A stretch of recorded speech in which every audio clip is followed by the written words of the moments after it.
Hi everyone, welcome back to Real Talks. मेरा नाम है गौरव कपूर और आज का वीडियो कुछ डिफरेंट है। आज मैं अकेला नहीं हूँ। आज हमने इनवाइट किया है मिस्टर संजय कुमार को from Noida. He is a real estate mentor, he is a real estate coach to many of the agents.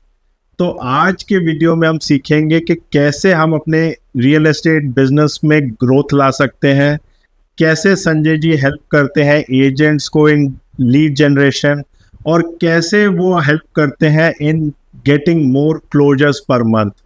तो keep watching, it's gonna be an amazing conversation.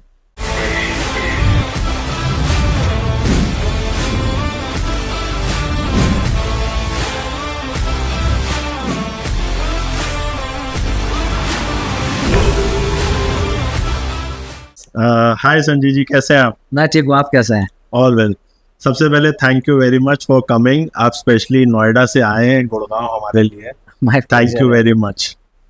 तो आज बहुत सारी चीज़ें हैं जो मैं आपके साथ डिस्कस करना चाहता हूँ। आप भी रियल एस्टेट से जुड़े हुए हो, मैं भी रियल एस्टेट से जुड़ा हुआ हूँ। बिल्कुल। हम दोनों रियल एस्टेट के जो करंट चैलेंजेस हैं उसके ऊपर काम कर रहे हैं, बट दोनों बहुत डिफरेंट तरीके से कर रहे हैं। सो मैं चाहता हूँ कि पहले लेट्स स्टार्ट विद, आप थोड़ा सा मुझे अपने बारे में बताओ and tell us how you help agents, what do you actually do, and किस तरह के एजेंट्स आपके पास आते हैं और किस तरह के यूजर्स को आप डील करते हो।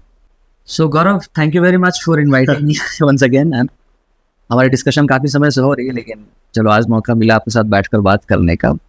तो मैं आपको अपने बारे में बताता हूँ। बेसिकली क्या ना कि आज जो पोजीशन है मैं वो करता हूँ as a real estate marketing coach की तरह। ओके। है ना। लेकिन मेरी जर्नी ऐसे नहीं थी। मैंने अपनी शुरुआत किया रियल एस्टेट एजेंट की तरह ही। 2011 में मतलब 2011 बिगिनिंग जनवरी 2011 में I was working with the company called Genpact, Gurgaon के ही। हाँ बिल्कुल, उस टाइम जनपैक्ट ही होता था। यहाँ पे शेव बिल्डिंग सिर्फ दिखती थी, है ना। बिल्कुल। तो उस दिनों हम लोग आते थे 2006 से लेकर के 2005-6 से लेकर मैं यहीं पे गुड़गांव ही आता था। खैर एनीवेज 2011 से मैं जब रियल एस्टेट में एज एन एजेंट काम किया तो काफ़ी अच्छा सफलता मिला। उसके बाद मैंने ब्रोकर फर्म खोला, मेरे पास टीम थी। फिर धीरे धीरे बिल्डर्स फ्लोर बनाना शुरू कर दिया। ओह अच्छा। है ना। उसके बाद ऑल ऑफ सडन क्या होता है ना कि अब मार्केट ना दो तरह से होता है। एक होता है कि आप उसको ड्राइव करते हो सेल्स को, और एक होता है मार्केट ड्राइव करती है। तो जब तक मार्केट सेल्स को ड्राइव कर रही थी तो हम लोग तो बहुत अच्छा कर रहे थे, सेल्स बहुत अच्छा हो रहा था। हमें ऐसा लगता था कि हमें सेल्स आती है। बिल्कुल ठीक है ना। महीने का 20-25 सेल्स तो कोई बड़ी बात नहीं है ना। वो 2009 से लेके 2012 तक की मार्केट ऐसी थी, ऐसा ही थी, है ना। तो मैं लगा यार कि तो हमने लाइफस्टाइल चेंज कर लिया, गाड़ी चेंज कर लिया। भाई एक जॉब करता हुआ बंदा अगर रियल एस्टेट में आता है और अचानक से उसके पास मनी का फ्लो आता है तो बहुत सारी चीज चेंज हो जाता है ना। बिल्कुल। लेकिन ऑल ऑफ सडन एक पॉज आया। अच्छा। जब पॉज आया तो हमें ऐसा लगा यार ये क्या हो रहा है, क्लाइंट ही नहीं आ रहा है। फिर हमने हर वो चीज़ ट्राई की, चाहे वो डिजिटल मार्केटिंग हो या डिफरेंट पोर्टल्स हैं। कोशिश करने के बावजूद भी लगता था कि जो रेशियो था पर कहाँ पे 15, 16, 20 के आसपास एवरेज हम लोग प्रॉपर्टी का ट्रांजेक्शन करते थे, 2-3 भी होना मुश्किल हो गया। दिस वाज 2013 से लेके वो वाला पीरियड। हाँ, बहुत मुश्किल वाला पीरियड था। और जब आपके पास पैसे का फ्लो होता है तो लाइफस्टाइल भी आपका वैसा होता है खर्चे भी आपके वैसे होते हैं। आई एग्री, है ना। लेकिन ऑल ऑफ सडन अगर आपका रेवेन्यू कम हो जाता है तो फिर आप क्या करते हो, उस लाइफस्टाइल को मेंटेन करने के लिए आप फर्दर अपने सेविंग्स यूज करते हो। बिल्कुल। सेविंग्स को खत्म हो जाता है तो कभी कभी आप मार्केट से पैसे लेते हो ताकि लगता है कि आप मार्केट ठीक होने वाली है। अच्छा। अब ठीक होने वाली है ना। और उस वजह से क्या है, आपने लाइफस्टाइल को ऐसे ही रखा। धीरे धीरे क्या हुआ, पोजीशन नीचे चली। अच्छा। है ना। मुझे ऐसा लगा यार ऐसा क्यों हो रहा है कि मार्केट में क्लाइंट्स ही नहीं आ रहे। लेकिन एट द सेम टाइम मैंने देखा कुछ लोग ऐसे हैं मार्केट में जो अच्छा कर रहे थे। बिल्कुल, हमेशा होते हैं। है ना। तो मुझे ऐसा लगा यार ये प्रॉब्लम फिर मेरा मार्केट का प्रॉब्लम नहीं है, ये मेरा इंडिविजुअल प्रॉब्लम। आई एग्री, बिल्कुल ऐसे ही होता है। जब मैं अच्छा सेल कर रहा था तो उस वक्त मैं अच्छा इसलिए सेल नहीं कर रहा था कि मुझे सेल करना आता था। मैं अच्छा इसलिए सेल कर पा रहा था कि मार्केट पॉजिटिव थी, और बाय डिफॉल्ट मेरे जगह कोई और भी बंदा होता तो भी अच्छा सेल कर लेता। बिल्कुल ठीक है। और उन दिनों होता भी था, आम लोग जॉब छोड़ करके, छोटे छोटे बिजनेस छोड़ करके रियल एस्टेट में आ रहे और अच्छा काम कर रहे थे, बिल्कुल। है ना।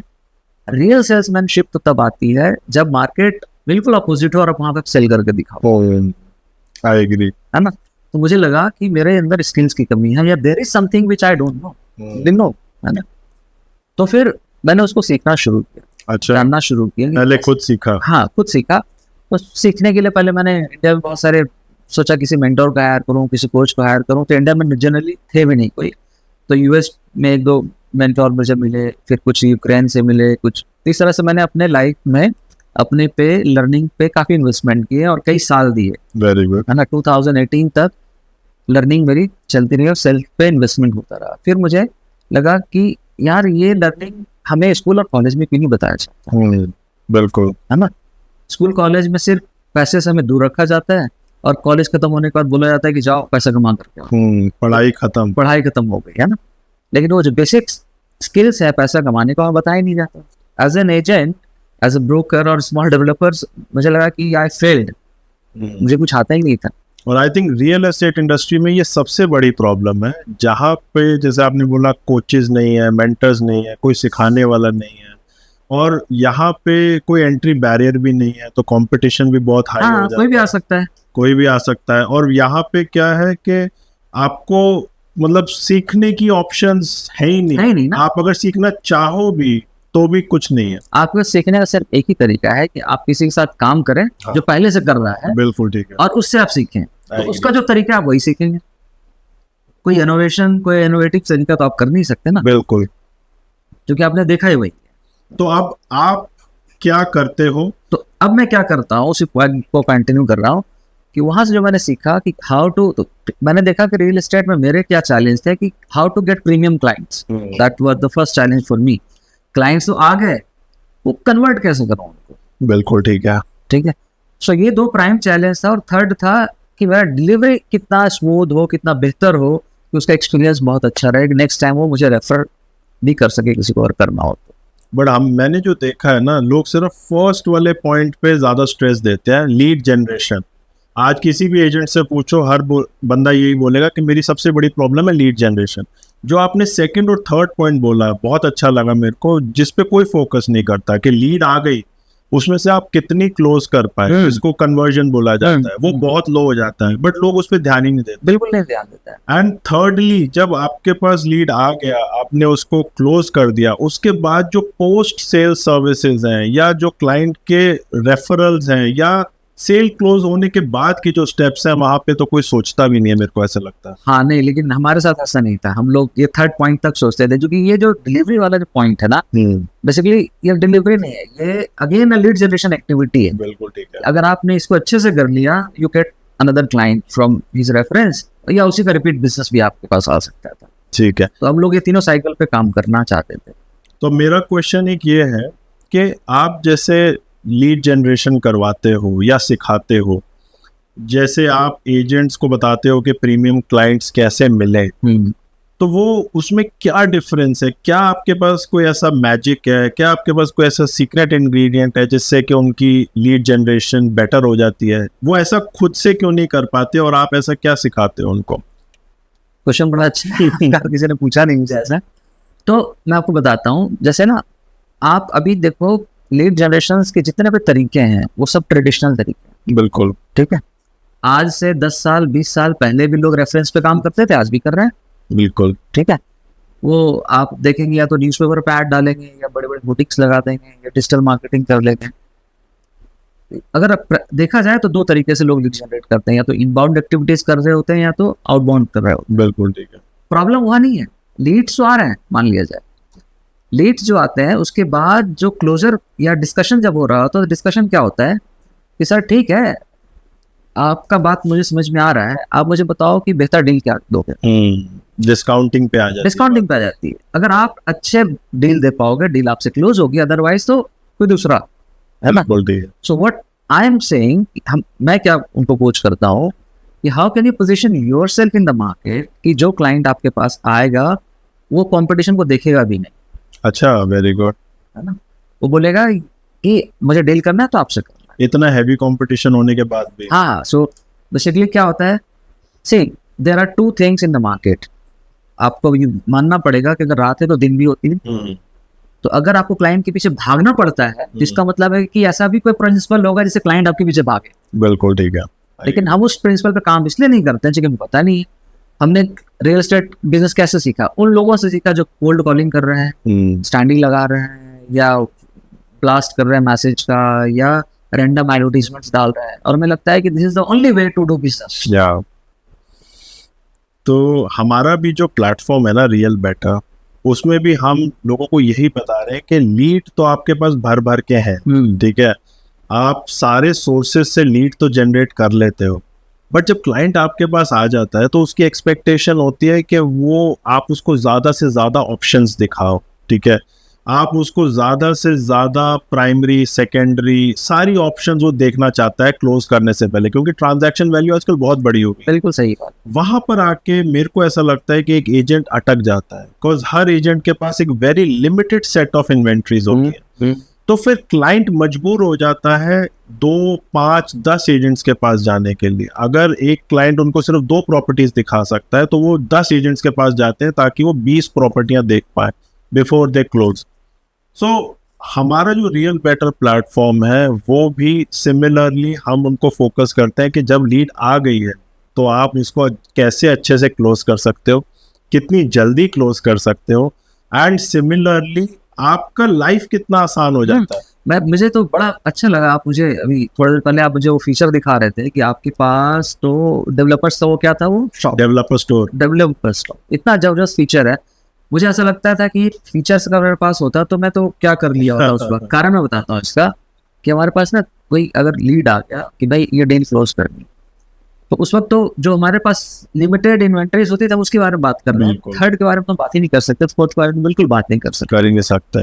लेकिन इसमें जो आपका फीचर है कि यार आप किसी भी डेवलपर्स के का प्रोजेक्ट को आप देख सकते हो, प्लस उसके बंदे से तुरंत बात करके इन्वेंटरीज निकाल करके या साइट विजिट प्लान कर सकते हो. That's amazing feature.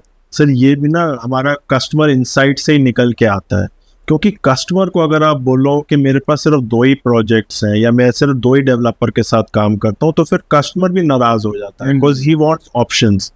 तो अगर आप उसको ज़्यादा से ज़्यादा प्रोजेक्ट नहीं दिखाओगे तब तक उसका ट्रस्ट नहीं बनता. कस्टमर आके कुछ भी मांग सकता है, द्वारका एक्सप्रेसवे का प्रोजेक्ट, न्यू गुड़गांव का प्रोजेक्ट, गोल्फ कोर्स एक्सटेंशन का प्रोडक्ट. अगर आपके पास वो नहीं है तो कस्टमर वही ऑफ हो जाता है, देन ही सेज कि मैं दूसरी जगह जाके देखकर फिर आता हूँ. सो वहां पर ही हमारा प्लेटफॉर्म आ रहा है. This is not only in the primary, we are doing the same thing in the resale market also. कि एक एजेंट की लाइफ आसान करने के लिए रीसेल में भी जितनी प्रॉपर्टीज है हम उसको मार्केट से पिक करते हैं, उसको वेरीफाई करते हैं, उसको कैटलॉग करते हैं और फिर दोबारा एजेंट को ही दे देते हैं ताकि उसकी लाइफ आसान हो, उसके क्लोजर्स जल्दी हो. अगर अभी एक क्लाइंट को क्लोज करने में 3 महीने लगते हैं तो क्यों नहीं टेक का फायदा उठा के हम उसको 3 हफ्ते में क्लोज कर पाए या 3 दिन में क्लोज कर पाए. तो that is where I said, जैसे कि आप और हम दोनों एजेंट के लाइफ ही आसान करना चाह रहे हैं. आप टेक दे रहे हो और मैं एजुकेशन दे रहा हूँ. बिल्कुल, और आने वाले टाइम में दोनों की जरूरत है. 100% जरूरत है इसकी. तो अभी तो इवॉल्व हो रहा है मार्केट हमारा, और आज अगर एजेंट्स या ब्रोकर्स अपने आप को अपग्रेड नहीं करते हैं so they will be left behind. तो इसी से मिलता जुलता मेरा एक क्वेश्चन है कि आने वाले 5 साल में आपको क्या लग रहा है रियल एस्टेट में क्या क्या होने वाला है, क्या क्या चेंजेस आने वाले हैं, या क्या नई चीजें हमें देखने को मिल सकती हैं? तो देखो इसका आंसर मैं ऐसे दूंगा. अच्छा, आप क्योंकि आप रियल एस्टेट में हो, टेक में हो, तो आपको आइडिया होगा ग्लोबल मार्केट कैसे वर्क कर रहा है रियल एस्टेट. बिल्कुल. तो आप यूएस मार्केट को कैसे समझते हैं? मैच्योर मार्केट है रियल एस्टेट के ट्रांजैक्शन के मामले में. मैच्योर मार्केट है. तो वहाँ पे वो अनऑर्गेनाइज्ड वाला सिचुएशन या एनवायरनमेंट वहाँ पे नहीं है. वहाँ पे everything is organised almost.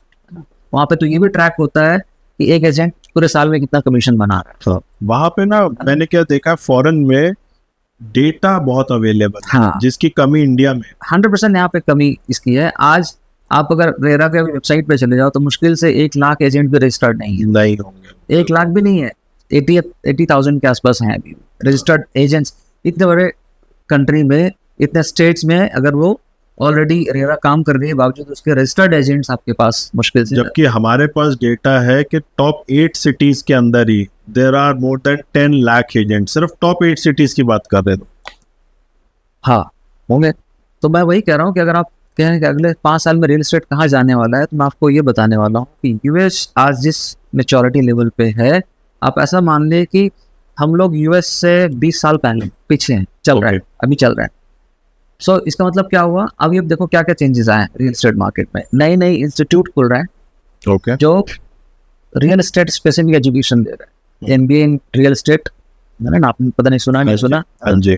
Plus ऐसे कई ऑर्गेनाइजेशंस हैं जो अब स्पेसिफिक शॉर्ट टर्म जो ट्रेनिंग्स रियल एस्टेट को दे रहा है, स्पेशली एजेंट्स को एंड ब्रोकर्स को दे रहा है, लीगल्स एंड टेक्निकल सब उसको दे रहा है।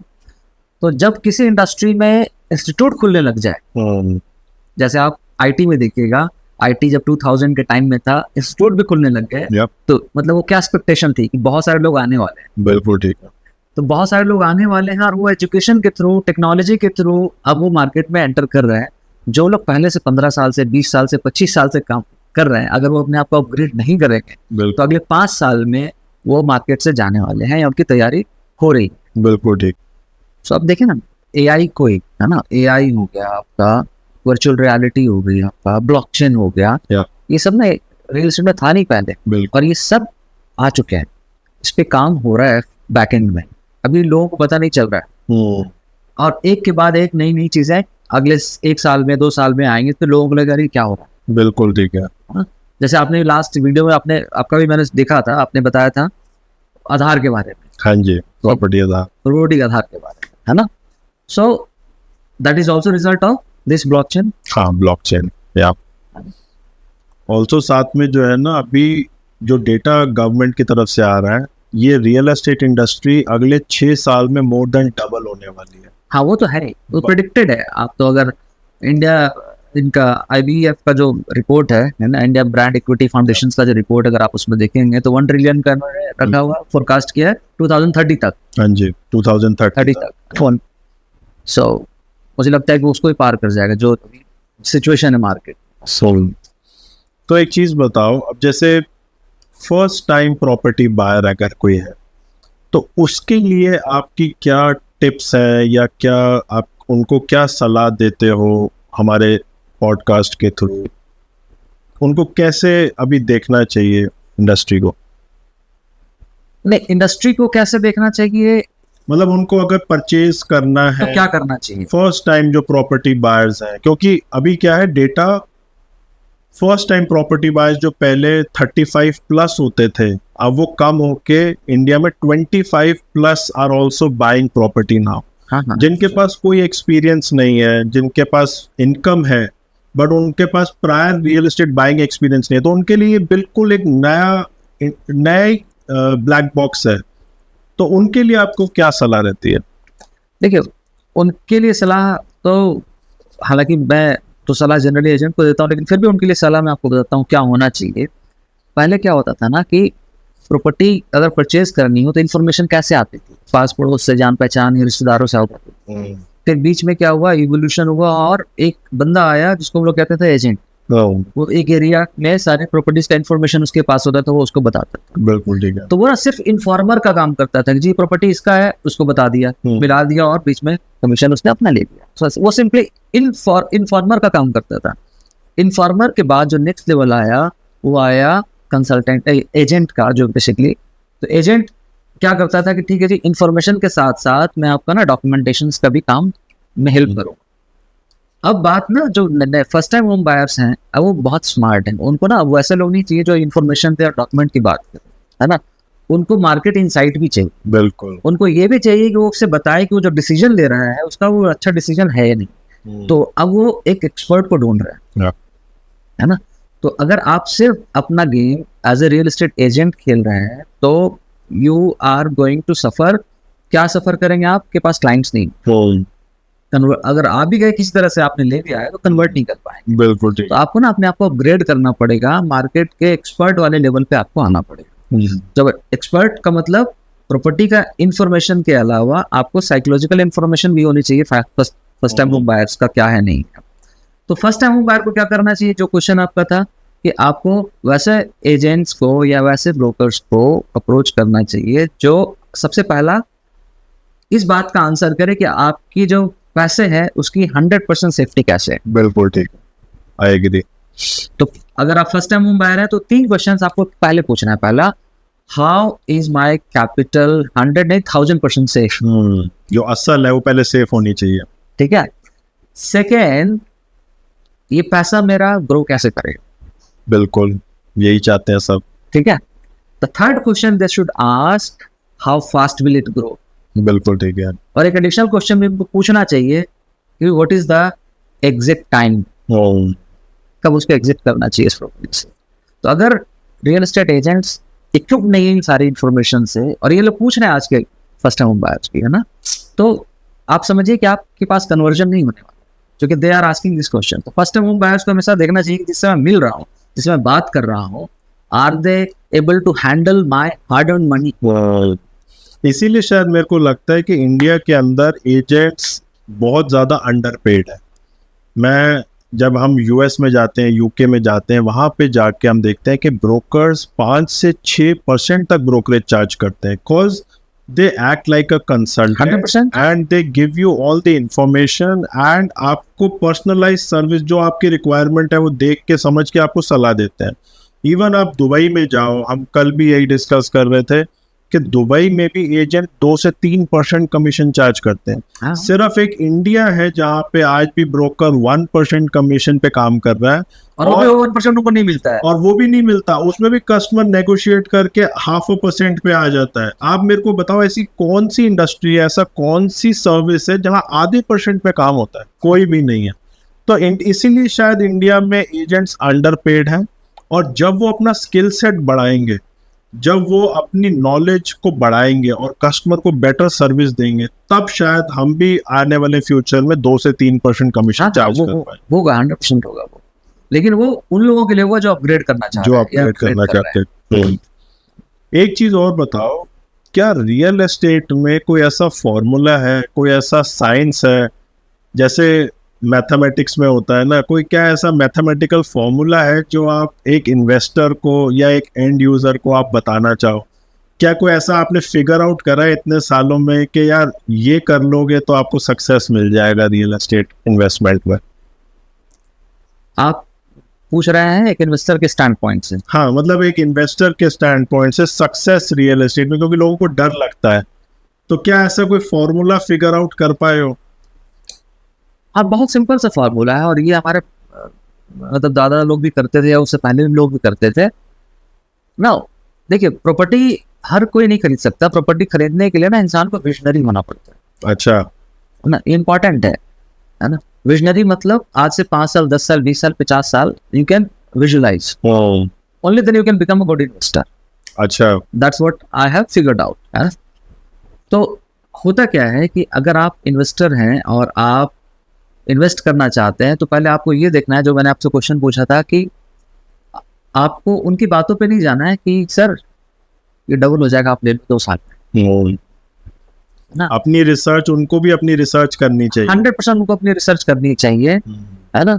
अगर unless until you have very expert person जिसके साथ आपने पहले भी डील किया हो, या जिसका मार्केट रेपुटेशन ठीक है, या उसने, देखिए बहुत सारे ऐसे एजेंट्स हैं, बहुत सारे एक्सपर्ट हैं जो आपके पैसों को अपना पैसा समझ करके वो उस हिसाब से रिसर्च करते हैं, है ना, और वहीं पे पैसा लगाते हैं। पैसा नहीं कह रहा हूँ कि सारे लोग वैसे ही होते हैं, लेकिन ऐसा करते हैं बहुत सारे लोग। तो अगर आप लकी और वैसे लोगों के साथ आप काम कर रहे हैं तो आपको कोई सलाह की जरूरत नहीं है, यू कैन डू वंडर्स। अगर नहीं तो मेरा पॉइंट ये है कि आपको अपना रिसर्च करना चाहिए। ओके, पहला पॉइंट, है ना। और रिसर्च वर्बल नहीं, डेटा ड्रिवन होना चाहिए, ये इंपॉर्टेंट है। बिल्कुल, है ना, एविडेंस के साथ होना चाहिए कि हाँ ऐसा हुआ है। अगर आप इतना पेन लेने के लिए तैयार हैं, आई वुड शुड से कि you should get into real estate business. बिना सोचे समझे जंप करोगे तो फिर प्रॉब्लम होती है। 100% प्रॉब्लम है। और आप जिन लोगों को प्रॉब्लम हुई है, आप देख लेंगे इतिहास, जो लोग रियल एस्टेट में फंसे हुए हैं, अगर उनसे आप पूछेंगे, डिग डाउन करेंगे, तो पता चलेगा पैटर्न। उन्होंने इन्वेस्ट कैसे किया? अरे उसने बताया था इसलिए इन्वेस्ट कर दिया, अच्छा उसने बोला था इसलिए मैंने कर दिया, अपनी रिसर्च नहीं करी। आपने बिल्कुल ठीक है। अब फर्स्ट टाइम प्रॉपर्टी बायर को तो टिप्स हो गई, अब एजेंट के लिए कोई 5 टिप्स ऐसी जो आप एजेंट को सक्सेस करने के लिए हेल्प करें। देखिए, एजेंट्स का जो सबसे पहला, जो कि मैं कोच कर ही रहा हूँ बहुत सारे लोगों को और किया भी है, तो जो सबसे पहला जो प्रॉब्लम है वो प्रॉब्लम क्या है कि वो अपने बिजनेस को बिजनेस की तरह देखते नहीं। सबसे बड़ा चैलेंज मेरे लिए एज ए कोच है ना, उनको लगता है कि दिस इज समथिंग कि कहीं से कोई क्लाइंट आएगा, प्रॉपर्टी कोई सेल होगी, ट्रांजैक्शन होगा और पैसा मिलेगा, कोई जादू होगा, है ना। They are not seeing this as a business, repeatable business, है ना। तो मैं ऐसा क्यों कह रहा हूँ, अगर उनको देखेंगे ऑफिस आने का टाइमिंग क्या है, उनके मूड और सिचुएशन के हिसाब से ऑफिस आते हैं, बिल्कुल ये जरूरत के हिसाब से ऑफिस आते हैं, उनका कोई अपना खुद का डिसिप्लिन नहीं है कि ऑफिस कितने हो जाना है। मैं ये कह रहा हूँ कि अगर वो अपने आप को हटा दें और अपनी कंपनी को, अपना फर्म को एक बिजनेस की तरह देखें, अगर एक सीईओ को हायर करते हैं और सीईओ अगर उस तरह से टाइम पे आए तो क्या उसको बर्दाश्त करेंगे? बिल्कुल नहीं। तो कैसे वो खुद, अगर खुद वो सीईओ हैं तो कैसे वो बर्दाश्त कर रहे हैं उसकी कंपनी में उनका खुद का अटेंडेंस, उनके ऑफिस में खुद का अटेंडेंस, खुद की उनकी रेगुलरिटीज। भाई सबसे बड़ा चैलेंज ये है कि वो रेगुलर नहीं। आई एग्री, वो स्टाफ को तो कहते हैं टाइम पे आने के लिए, बस खुद के आने का कोई टाइम नहीं है ना। तो सबसे पहला जो कि अगर सबसे पहला जो अगर टिप्स आप उससे मांग रहे हैं तो ये है कि उनको अपने बिजनेस को बिजनेस की तरह देखना चाहिए। That's the first thing. I agree. ठीक है। द सेकेंड, उनका जो जितना भी काम है ना वो सब रैंडम है, कोई सिस्टम के तहत नहीं है। रैंडम का मतलब, रैंडम जिसको बोलते हैं, अच्छा अभी मन कर रहा है ये करने का तो वो कर लेते हैं, है ना। अच्छा अभी मन कर रहा है कि चलो वो करते हैं, वो कर लेते हैं। जैसे एग्जांपल देता हूँ मैं, कोई प्रोसेसेस नहीं है। उनको ऐसा लगता है, किसी ने बताया यार कि कोल्ड कॉलिंग से ना अच्छा लीड जनरेट होता है, तो कोल्ड कॉलिंग करते हैं। तो ऐसे फर्क नहीं पड़ रहा है, फेसबुक में अच्छा लीड आ रहा है, फेसबुक करते हैं यार, उससे भी अच्छा नहीं मजा आ रहा है, लिंक्डइन पे आजकल अच्छा चल रहा है, लिंक्डइन चलते है ना। सो हम लोग उसको कहते हैं, एक वर्ड है मैं भूल रहा हूँ, है ना, शाइनी सिंड्रोम। हाँ, शाइनी चीजों को देख करके इधर उधर, लाइक अ फोमो, है ना, इधर चले जाना। आपको ये मानना पड़ेगा कि अगर आपको पहले ये देखना पड़ेगा कि आपके मार्केट के हिसाब से, आपके बिजनेस के हिसाब से कौन सा सिस्टम वर्क करता है। बिल्कुल। और बिलीव करें, हर सिस्टम वर्क करता है, लेकिन आपने उसको पूरा यूज नहीं किया, उसके बारे में जाना नहीं, सीखा नहीं, और तुरंत आप दूसरे पे जंप कर जाते हैं। तो पहला तो मैंने आपको बताया कि बिजनेस की तरह लेना पड़ेगा, और दूसरा आपको अपने बिजनेस में एक सिस्टम डेवलप करना पड़ेगा। बिल्कुल ठीक है। इट्स नॉट के रोज सुबह उठो, गड्ढा खोदो, पानी पियो, फिर अगले दिन सुबह फिर उठो, फिर गड्ढा खोदो, फिर पानी। हाँ।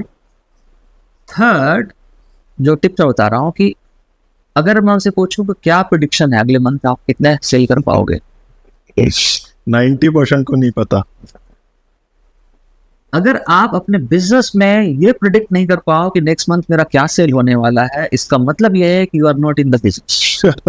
Business is all about system, predictable result. If you are not able to give predictable result और बता भी नहीं पा रहे हैं, वो इसका मतलब बिजनेस। बिल्कुल ठीक है। थर्ड पॉइंट मेरे लिए उनका है कि आप ऐसा क्या करें जिससे आपको ये पता चले कि मेरा ये प्रेडिक्टेबल रिजल्ट बिल्कुल होना चाहिए। हर बिजनेस में होता है, लोग तो 5-5 साल के फोरकास्ट करते हैं। हाँ, आप फोरकास्ट नहीं कर पा रहे, अगले महीने होगा या नहीं होगा, है ना। मैंने कई एजेंट्स बोला सर मेरे पास तो बहुत सारे कर्ज हो गए थे जाने में, अब मुझे पेमेंट करना था, लेकिन मैं आपको डेट नहीं दे पा रहा हूँ। क्यों डेट नहीं दे पा रहा हूँ? कि मुझे खुद नहीं पता मेरा सेल कब होगा और कब मैं दे पाऊंगा, और पैसा कब आएगा, कब पैसा आएगा। बिल्कुल ऐसे ही है। उसका मतलब है कि आप पता नहीं कैसे बिजनेस करें, रैंडमली। बिल्कुल ठीक है। सो फर्स्ट, बिजनेस को बिजनेस की तरह लें। Second, you need to have a system, not random.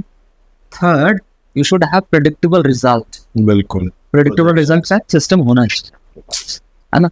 And the fourth point, उनको ऐसा लगता है कि मैं मार्केट में इतने सालों से हूं तो मुझे रियल एस्टेट बिजनेस आता है, तो and I don't need to learn anything. बिल्कुल, है ना। So this is the fourth mistake which they do. उनको लगता है कॉलेज खत्म तो पढ़ाई खत्म। उनको ये मानना पड़ेगा कि उनका बिजनेस प्रॉपर्टी नहीं है, उनका बिजनेस पैसा नहीं है, उनका बिजनेस है human being. They deal with human being, और सबसे इंपॉर्टेंट ह्यूमन इमोशंस के साथ वो डील करते हैं। बिल्कुल, साइकोलॉजी। और ह्यूमन इमोशंस हर पल हर क्षण बदल रहे होते हैं। बिल्कुल। है ना? मार्केट बदल रही होती है, इंडस्ट्री बदल रही होती है, तो कंपटीशन मेरा क्वेश्चन ये है कि पिछले 20 सालों में 25 सालों में आप देखेंगे लोगों का बाइंग पैटर्न चेंज हुआ है। मेरा क्वेश्चन है क्या आपका सेलिंग स्ट्रैटेजी चेंज हुआ है? बिल्कुल भी नहीं। आज से 10 साल पहले जब ऐसे सेल कर रहे थे आज भी वैसे ही सेल कर रहे हैं, बिल्कुल है, ऐसे ही है। ना? तो आपको अपनी सेलिंग स्ट्रैटेजी को अपग्रेड करने की जरूरत है based on the market behaviour, जो लोग नहीं करते। बहुत अच्छे पॉइंट है ना? I agree. तो अगर ये 4 पॉइंट्स पे अगर वो फोकस कर लें तो मुझे नहीं लगता है कि उनको एटलीस्ट पैसे में प्रॉब्लम होगी जीवन में। तो बिल्कुल ठीक है। लोगों को समझाना बड़ा मुश्किल हो जाता है। उनको लगता है क्लाइंट आया बट क्लोज नहीं हुआ, वो उसके डीप में नहीं जाते कि क्यों क्लोज नहीं हुआ। हाँ। एक पॉइंट मेरे को ऐसा भी लगता है कि उनको हर बार ऐसा लगता है जो भी क्लाइंट आया है बस वो बकरा है, उसको काटो। हाँ, नेक्स्ट आगे का नहीं सोचते वो, उससे रेफरल मिलेगा या उसको कितनी अच्छी। मैं हमेशा ये बोलता हूँ कि always have a customer service attitude, कि आप सर्विस इंडस्ट्री में हो तो हमेशा ऐसे देखो कि मुझे उसको सर्व करना है 100%, और जो उसकी रिक्वायरमेंट है उसको मुझे फुलफिल करना है, मुझे बेचना नहीं है।